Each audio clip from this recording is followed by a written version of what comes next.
doing it. Here it is. Oh, theme song. Theme song.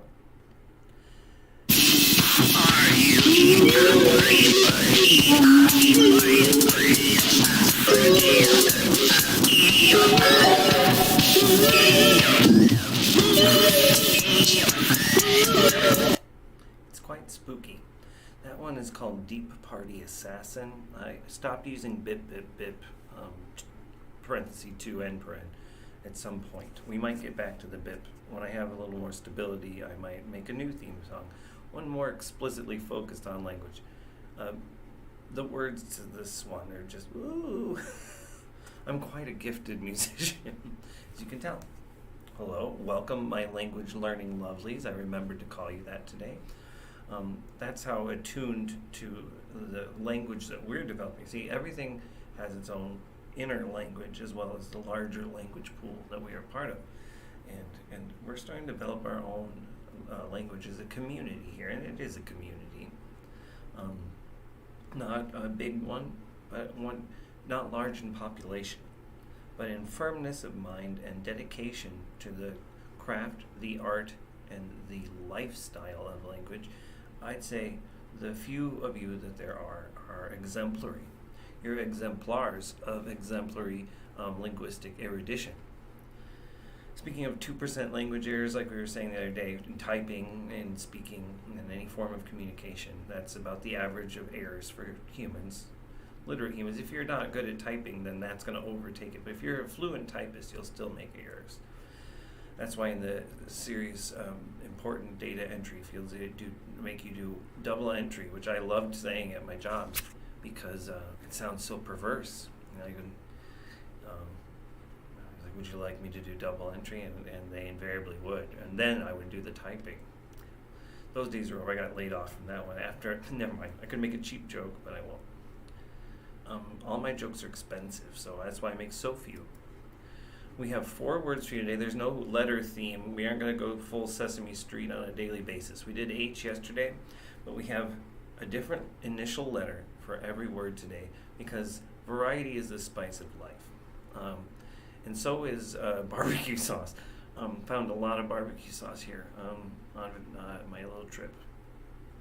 That's like the highlight for me. That's how sad I am. This first word is kind of sad, but it's par for the course, and we'll understand this as it goes. It relates to, we're getting the biology one right out of the way up front instead of saving it for later. And kind of, no, that's not true. It's half biology today. And technically the fourth one counts because perception is all a matter of biological function.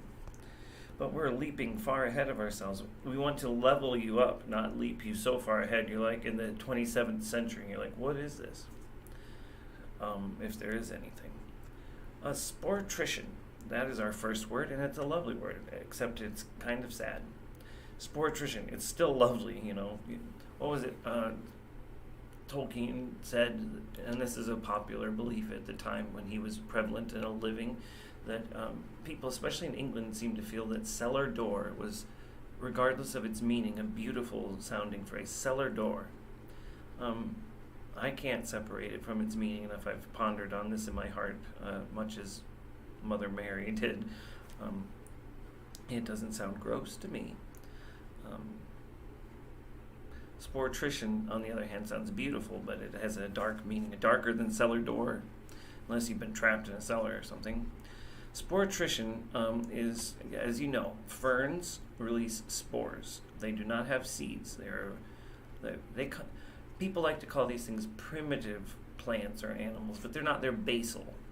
You need to get a cladistics mindset, and we'll cover this in future episodes. Cladistics is a study of the interrelations of animals, not on the binomial nomenclature, what they're called, and the genus and stuff, but how they're related. They're finding out genetically that a lot of the tree of animals has been wrong. They found out that half of bacteria are something else entirely in the last 50 years. I bet you've learned about that, and well, maybe the kids have. I haven't been in school for a while. Anyway, we're back on fronds, we're back on ferns, because ferns is what this word is all about. Sportrition, as you know, ferns sporulate. There's another bonus word for you. That is when they make spores. Cedulate would be a good word, but we say seeding. It's crazy. I mean, we don't say it. You don't have to say it. I shouldn't talk like that. People say the plant is seeding. I bet botanists say something much like sporulating, so I wish I were a botanist today. More power to Laura Dern. If she inspired a bunch of little kids to be botanists, then I'm really happy. She's awesome. Okay, sportrition. So they're sporulating, and they release an untold number of spores. Like fish have 1 million babies and hope some of them live, ferns release their spores to the wind, and nothing like the full amount of the spores germinate or whatever fronds and ferns do into ferns, just a tiny fraction. And that loss of spores is the sportrition.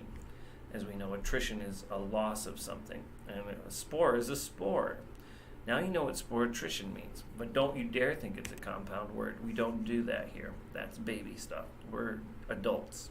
And if your baby's watching this, you can leapfrog. Earlier we said we don't leapfrog, but this is a safe leapfrog, because you'll find words every day. It's just a word. And if you can't learn words, you will be able to. If you can't learn all these words because you're little, you'll keep growing. My daughter that I used to be able to see, she didn't used to be able to say anything. She learns new words every day, or she was learning. I bet she still is. So that's sportrition. Sorry. The next one is an interesting one. It is semi-biological, but it's also pseudo-religious. It's kind of fascinating practice or belief system. I don't understand it, but we're not here to understand we're not here to join pseudo-religious cults or belief groups. I don't want to cast it. Cult is a loaded word, but we're just here to learn what it means. I don't want to. Warning alert, do not join a cult based on my language level up lessons. Or if you hear about it and then join it, I'll feel bad, but it's not my fault because I said it's not my fault. And as a white guy on the internet, if I say it's not my fault, I'll pull the Paul McCartney. You're putting it out there, but since you're not a journalist, you're doing a laptop webcam, I'm putting it out there. But I don't think you guys are going to go for this one. It's a little strange. It's Dostoevskyism. And it comes from the root word dostula. And this is a seldom used medical term because it seldom occurs. You might have heard of a fistula, which is an abnormal connection between two body parts, like a tracheoesophageal fistula, which can happen. If you watch the movie MASH, based on the very racist, very sexist book MASH that was trash, unless you're a racist, sexist person, you will not like this book. To show they were beyond race, they constantly said racist things to the black guy and called him racist things, and it was so disgusting. But in the movie, Donald Sutherland, who pretends he's Hawkeye, says tracheoesophageal fistula, because when people get words wrong, I know people make mistakes, and he's not a doctor, but I'm not dressing up like a doctor. I say fistula. I saw it in that movie. I knew it was wrong. I was a kid then. And it's not like, I'm saying all movies should hire me to make sure they don't make any mistakes. I guess that's what I'm saying. So a fistula is an abnormal connection between two body parts. A dostula is more rare and can be very serious, is an abnormal connection between two major nerve groups that are ordinarily not associated. These are people who, when they lift their arm, their leg might go up or their head might turn. So they're like, here, and then the people are like, who said that? It's a very tough to live with disorder, and it can manifest in a way, I'm talking about motor movement, but it's not confined to that. People can have misconnections in their brain, and they see the color red, and they yell, fish, that kind of thing. It's a very difficult, and it manifests in a number of different ways, but it's very rare. I believe Oliver Sacks wrote about this, but I'm not sure. Somebody wrote about it, and it was fascinating, and I'm sorry that their name is not attached in my memory to their work, although it might have been Oliver Sacks. He writes about this kind of thing. But we didn't come to learn the word dostula. This is Dostoevskyism, which is this is a very rare disorder, so not a lot of people have it. But some of the people who have it, they're the people who most look down on these people, because very few people afflicted with a serious dostula issue or dostulism, which is not the word we're learning, believe what these are all mostly people who do not suffer from the disorder, who wish that they did, who feel that they would benefit from this because they believe that these connections between different nerve parts represent a new phase in human evolution. And the reason why the people who suffer from this are so upset is because they can tell that that's wishful thinking. Perhaps people who are synesthetes, who see sounds as colors, or words and letters and numbers have noises and stuff to them, when seen on the page, or music has smells, that might legitimately represent a new level of evolution. My computer just went to low battery, I can't plug it in, so we're going to go through this. It's a new phase in human evolution is what these people believe. It's a small sect, mostly not people suffering from it, and it's very upsetting to the people who do. Fractivity, this is the third word, 3 of 4.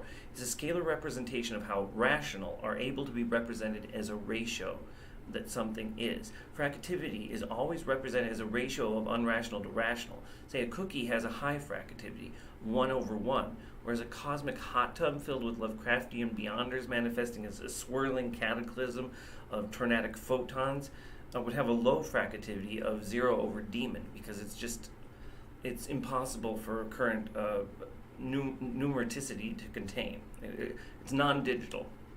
Okay, we're going to have to power through this. If it shuts off, I'll be embarrassed. Loose illusion.